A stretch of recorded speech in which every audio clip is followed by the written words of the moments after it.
maybe you can tell me what I'm missing from my picture then, because Okay. like I say, I'm broadly speaking an ethical emotivist. But Say more about the consequences of that.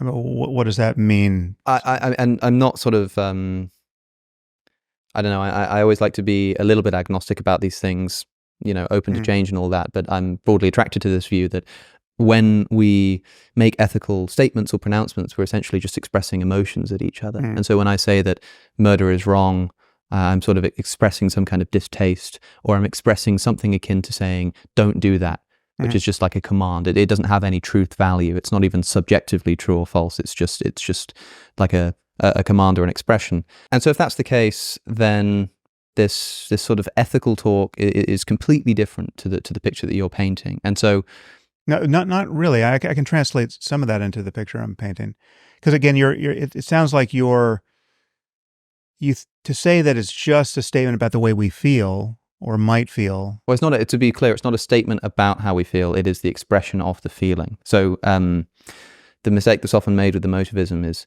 when I say murder is wrong, I'm not saying something like I don't like murder or I feel bad towards murder, because that can be true and false. Right. As we were discussing earlier, it can be true that I don't like murder. It's the expression of the dislike to the murder. So Aya famously has it as just going, boo murder. That's not something that has any kind of truth value. And boo doesn't, but you're granting that it is possible to not like murder, and that could be an objective state of a subjective system. Yeah, that's no problem at all. Yeah, sure. Okay. And so I find myself in a world where I put my hand on a hot stove, and when I do, I go, I don't like that. And it's objectively true that I don't like that. Cool. And so I look around the world, and there are certain experiences that are going to make me suffer and some that are not. And so I pick the ones that don't make me suffer because I prefer them. And that's it, man. That's the story. Okay, let's build from there. So that's you as the emotivist, picking and choosing in the space of possible experience. Would you grant that there are experiences you haven't had and you don't know what you're missing? Yes, in terms of what I would, if experiencing those, subjectively enjoy. Sure. Right. So, and it might be, there are circumstances where, or there are experiences that are available to people and, other conscious minds, but they're not available to you given how you are, right? So you might not have the talent required to get there, or the genes required to get you there. Absolutely. Yeah, no problem with that. Okay, so the landscape of possible experience extends what you currently know or even can know, right? And that's true of every person like you. And then now we're saying boo at each other in that context. And this landscape we're talking about is a landscape of experiences, either possible or actual, which if I were to experience them, I would go, yay. I'd go, yeah, sure, great. But the yay, the thumbs up and thumbs down can be increasingly strident, right? I mean, like there are experiences that are so good. Absolutely. That you'll have the experience of everything that's happened up to me, up to this moment in my life, it was comparatively worthless compared to this experience that I'm now having. Sure. Right? And obviously the opposite is the case. So what do you make of the fact that these experiences exist, right? And they're radically different, and that there are right and wrong answers with respect to how to get from one to the other. It's not, you don't randomly get just hurled toward one or the other. Sure. There are, at every level that we can understand ourselves scientifically, from the genome on up, so genetics and neuroscience and psychology and sociology, if that were actually a science, economic systems, everything, every contribution to a possible change in the character of our experience can be more or less well understood. Absolutely. Rationally. Yeah, no problem with that either. Okay. So all those converging lines of fact-based discussion can be brought to bear on this navigation problem. Yeah. Right. So because I've got this subjective preference to reach this peak, I can use all of the scientific resources available to me to go and reach that peak. Okay. Now, what if we just add one other element to this, which is you've got your preference weights such as they are now, you got the factory settings, but you didn't pick your parents, you didn't pick your genes, you didn't pick the factory, you didn't pick your culture and the world into which you were born, and you've been tuned up by forces beyond your control. Yep. Now we have something like a completed science of the mind, and you can actually change your preferences. Okay. Right. And there's this additional question of whether you should do that, whether that would be a good thing to do, but good as measured by what? Well, in my universe, we don't have terms like good yet. That hasn't entered into the picture yet. You'll just say boo differently if we change those weights, right? So let's say like somebody offers me the opportunity to take a pill, and let's say that in this world I don't really like music that much. Right. So I don't really care for it, whatever. And I can take a pill that's suddenly going to turn me into this great music lover where I'm going to experience this brand new joy. And although right now my preference isn't to enjoy music, so it doesn't seem to matter to me, I can change my preferences so that now this new pleasure opens up to me and I can experience it. What would I do? I'd look at that pill and I'd go, yeah, sounds great, awesome. And I'd take the pill just because I would prefer to have that preference. It's a second order preference, right?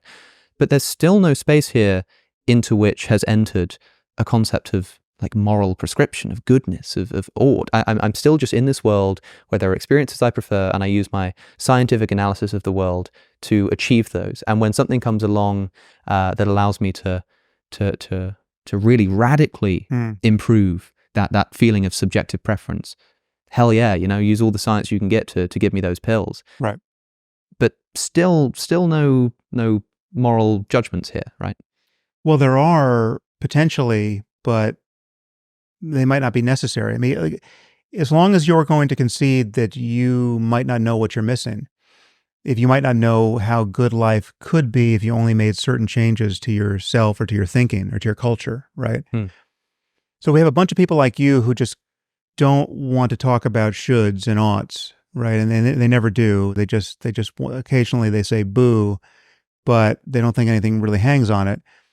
And then if it could be an empirical fact about you and or people like you, that you're cognitively and emotionally and culturally and civilizationally closed to certain outcomes, which are available the moment you begin to play a little bit differently. I'm not sure why those would be correlated, because like this idea that, there are experiences that are available to me that I don't even know what I'm missing. That doesn't require me to believe in any concept of morality, because if you said to me, I'm still just on the so again I'm bracketing morality, the judgmental valence of that term for the purpose of this part of the conversation. I'm just saying that there's descriptively we're in kind of in the descriptive still value laden landscape of this feels much better than this over here, which I never want to taste or touch again, right? Crucially, just for clarity, I would say, in my view here, this is subjective value. These are subjectively valued. These are objective facts about conscious systems. Objective facts about how to best achieve what one subjectively values. Yeah, but that turn doesn't do anything deflationary for me. It's just there are certain things that only exist as appearances in consciousness, right? That is their ontological status, right? There's no, even if we could later correlate them with other states of the physics of things, it's just, you can't conceptually reduce them. You can't be, there's no, the there is as conscious experiences, right? And I would say consciousness itself is one of those things. It's just that the only evidence for consciousness in this universe is as consciousness. Right, it's like there's no evidence in a brain that consciousness is a thing, right? Okay. So is there something from this picture that we've been painting so far, where I've started in a world? I don't know why I'm imagining like I'm on some desert island, like we're starting from scratch, like the opening Minecraft game or something. I'm just here in this world, and there are things I prefer and things that I don't, and I start to learn scientifically through observation which things are going to get me what I want and which things aren't. So I start acting in accordance. Then we all get together, and because it's going to be good for me if I work with this person, we work together and we start developing maybe this pill, and then somebody comes over on a boat and says, hey, there's this great thing that you don't even know that you're missing, give it a go. And I'm so open-minded that I'm like, yeah, sounds awesome. And the pleasures are just increasing and increasing all the time. And again, like, the end, end scene, story's over. That's the picture for me. Right. What, because if it is the case that there are in fact moral values in the world, like there is this thing called objective moral truth. The picture I've just painted, as far as I can see, doesn't contain it. So Well, I think what's it does. wrong about that picture? Where's it gone wrong? No, the more we fill in the blank spots in that picture, the more I think we get everything we could conceivably want by any talk about right and wrong, good and evil. So I mean, just give yourself a desert island and maybe add another person. So you're Adam and Eve, right? And you're building the world anew, and then the question is again, there's just two of you. And you have a navigation problem even there, right? And you would even have a navigation problem alone, but let's make it a little more complex. So there's two of you, and now the question is, how can you live so as to maximize everything that would be rewarding, good, yum yum? I want more of that. Yeah, well, that is what they would in fact be doing, but there would be no. Okay, but again, the crucial thing to admit is that there are right and wrong answers. That there are very real and very different possibilities in the space of all possible experience that can be actualized. There's some they couldn't possibly get to in a normal human lifespan because two people is just not enough to get you those things, right? But there's a range of right and more wrong answers open to them as to how to maximize what I'm calling their well-being, right? And the first answer is, they could both pick up large rocks and start smashing each other in the face, right? Now that would be a bad answer to this. It's a possible answer. It will give them some immediate feedback as to what life is like when you do that.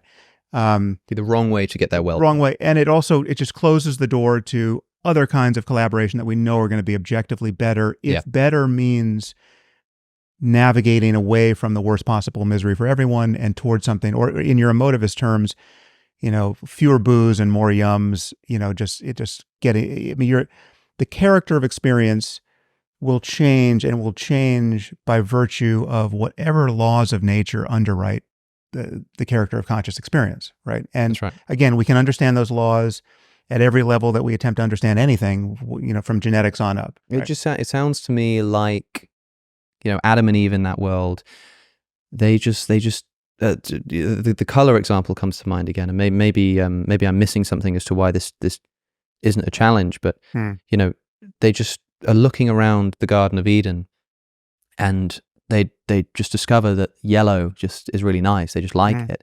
And so then they discover that there are all of these scientific ways to figure out how to get more yellow. They figure out like botany. They figure out that you can plant particular plants and we'll get more yellow in the world. Like, great, but this seems to me just two Homo sapiens acting in accordance with their preferences. If somebody tried to import moral terms into this botany of planting flowers because they're yellow and we prefer yellow, I'd say that's a bit strange.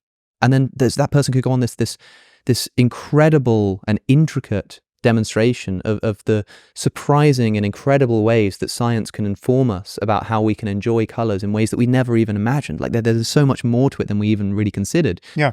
But I would then say, yeah, sure, that's great, but what's this morality thing that you're talking about in accord? I mean, again, talking to the Adam and Eve character here, they're like, no, I just like these flowers. Well, what do you mean morality? What is this thing that you're talking about? Yeah, but the only place where we're tempted to kind of turn up the volume of our sort of discursive insistence and use really judgmental terms like good and evil, or right and wrong, is when the difference between the preference, when the preferences are beginning to track something that matters more and more and more, and it such that it eclipses a concern about anything else, right? And that's why the hot stove is like, when your hand is on a hot stove, you really can't care about anything else, right? I mean, that's if you can care about something else, then it's not hot enough, right? And so it only becomes torture. It only becomes a moral evil. It only becomes something more than just a preference when it becomes unendurable, right? Or just so significant as to eclipse anything else. And I still think we can decline to make those moves. We can keep trying to deflate it and saying, well, it's still at bottom, it really is just a preference. for a conscious being like yourself not to be burnt alive, right? But I just don't see what we're doing there. I mean, there's one thing I want to add here, which may help untangle this, is that there's another double standard here or disparity in how we talk about shoulds in the moral sphere. So like I say that the worst possible misery for everyone is bad, and if we should do anything, we should avoid it, right? And everything is objectively better than the worst possible misery for everyone. And you could say, well, yeah, but who's to say you should? Yeah, who's to say that it's really true that you ought to see that the worst possible misery for everyone is worse than some other state of the universe where there's lots of happy people? And like, why? Like, how is that? How does should and ought apply there? So I mean, you could do the same thing in logical or mathematical space. You could say that 2 + 2 = 4, and if someone fails to understand that, you could say, well, when you add 2 and 2, you should get 4, right? You ought to get 4. You actually have a logical duty or an arithmetical duty to get 4, right? And if you don't get 4, you're shirking this responsibility. I mean, you could add that layer of judgmentalism. But that seems to me like kind of what you're doing. If forgive me, but it seems like when someone says, well, I'm saying it's not a problem to strip out that layer of judgmentalism in our talk about right and wrong and good and evil. About well, if somebody says 1 and 1 makes 2, and you said like, look, 1 and 1 should make 2, and I said, I don't know why you're using the should language. We don't. Does make 2, right? Yeah. And the worst possible misery for everyone is something we should move away from. Whereas I would say but it's just something that people do move away exactly from. But arithmetically 2 + 2 just does make 4, and people just do move away from the worst possible misery. Exactly. Right? Yes, and there is no, it's definitional. If you wouldn't want to move away from it and you want anything, it's not the worst possible misery. I totally agree, but notice how, like, if that's the case, because look at that, we agree on something. We just do move away from suffering. We just do get 2 and we add 1 and 1. If you said to me, again, a little caveat here, nothing turns on it, but this is not pure. It's not a pure pleasure principle. I mean, there's all kinds of suffering we do move toward because they're deep. We recognize that there's deeper happiness and things we want on the other side of it. Yeah, so that's why it's helpful to talk about the worst possible misery, right? Even conceivably. Yeah. Sure. So people just do move away from it. And when you add 1 and 1, you just do get 2. Right. If you turn around to me and said, well, I'm just going to start talking in this language of should. I'm just going to say, if you add 1 and 1, you should get 2. And what I mean by that is essentially a moral prescription. No. Again, I'd find that really weird. The difference. So I think you're taking the wrong end of this thing, or the opposite of what I'm trying to illustrate. I hear you making my point. What I'm saying is that this should talk, this ought talk that people think is intrinsic to morality, I think is grafted on in the same way that I'm now grafting on in a seemingly ridiculous way, this judgmentalism with respect to logic. Right. So you're saying that people... I'm saying it just is better. People generally do this should thing. They just add the should factor when they're just talking about the description. If there was a button here that we could push at no cost to ourselves that would reduce the misery of human beings on Earth by half, and let's just stipulate that there's no other unforeseen negative consequences that occur as a result of that, but just like consequentially, this is just better. Everyone who's miserable gets, much less miserable, and no cost to ourselves, we can push the button. So what does it mean to say we really should push that button right now? That's one way of talking about it. I would agree. For shorthand, it's fine. I say should all the time, right? But I am saying it's the world would be objectively better if we push that button. And it would be so much better that if someone understood all of the causality here and still declined to push the button, that person would be a moral monster. But again, in this area of talk where we talk about right and wrong, good and evil, and morality and should, right? Like, there'd be something wrong with that person. Because just imagine what that person would have to think and say and feel so as to decline to push that button with a clear conscience. right? Like what if, we're talking about, a Kim Jong-un character or somebody who might say, well, what is it to me that all of these people are suffering?